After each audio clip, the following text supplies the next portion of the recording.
So I shot the whole thing with this 50mm lens. Now I did not do any sort of editing, I just cut it up, it's straight out of the camera. I wanted to show you guys firsthand what this thing is capable of, and you can see it is pretty. It makes some really great visuals. Now there are some downsides to this lens as well as some upsides, but here are a couple things. What's nice about this lens is that it has a metal barrel construction, so it feels solid.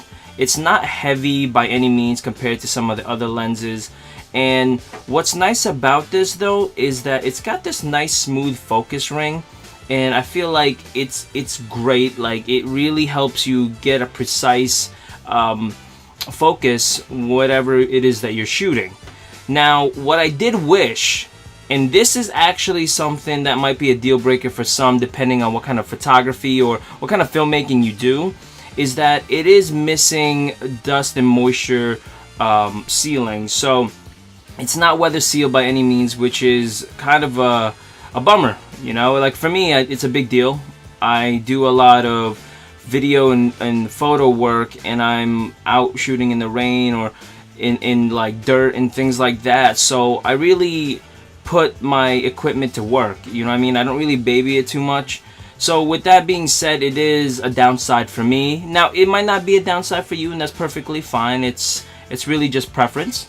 So that is really one of them. And here's the biggest thing. Rokinon is really known for a lot of manual lenses, and because they are manual, they're able to keep the prices low. So if you are new to photography or new to filmmaking and you want something that isn't entirely out of your budget, this is one of those brands that you could look for. Now I think in some countries they're known as Samyang. I think it's the same thing. I'm not 100% sure, but from my knowledge it's the same brand, just different name somewhere else. So with that being said, we're talking about this autofocus. It's a big deal. This is one of the few lenses they've come out with that has autofocus. Now it's big because it's a 50mm, which most people have in their bag, and it's also 1.4, so it shoots wide open with a pretty nice depth of field. Like, for example, this scene here, I shot this whole thing right here with 1.4. So it's really nice how it really separates the subject from the background. So one thing though that I really wish wasn't true is that the autofocus is terrible. It's insanely frustrating to use, and let me tell you why. If you look at this scene right here, this lens is trying to focus. Okay, it's really trying to find a subject, and I'm just trying to focus on the boat that's right in front of it. And for some reason it can't do it. It just keeps on hunting and hunting. And then here's the worst part. As you can see right here, it's hunting and then it just doesn't do anything. It just completely gives out and just stays blurred. And I've never seen that really with any other lens in just my personal experience. Maybe you guys have, but I haven't. And I've used anywhere from the $100 Canon lens all the way up to the Sony's $2,200 24-70. And I've never ever experienced this in any of my work.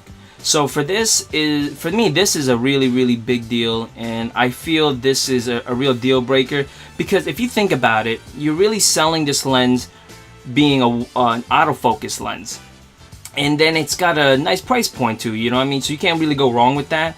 But if you are trying to market this for people, saying, hey, this is autofocus and it's a budget lens, it's worth considering.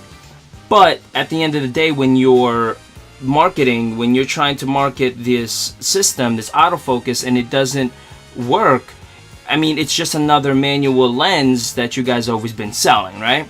And so with that being said, I can't recommend this lens to everybody. Most people, I don't think, would really buy this lens if you are looking for an autofocus lens under the budget. But here's the thing. If you can live with that, or if you shoot a lot in manual, whether you're doing filmmaking or if you're doing photography, and you really shoot in manual all the time, and when I say manual, I'm talking about focus, manual focus.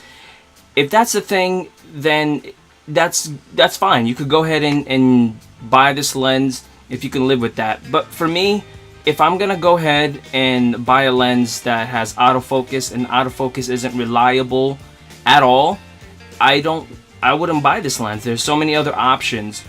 So what I'm hoping is that in the future, Rokinon, when they come out with a different iteration of this lens, the autofocus system is a lot more accurate and more reliable. So hopefully that's something that they fix.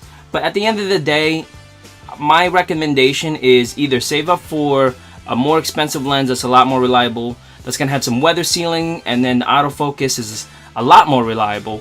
Or I would say go ahead and go for this thing if you can live with some of those cons. For example, the weather sealing. It also has this focus motor that's a little bit louder, but for me it's not really a big deal. But the biggest thing is autofocus. It totally just blows. Like, it's just terrible.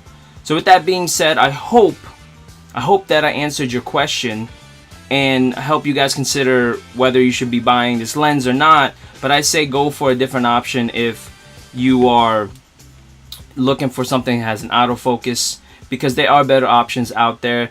And hopefully Rokinon in the future can go ahead and fix this up. But other than that, guys, thank you so much for watching. See you guys in the next one.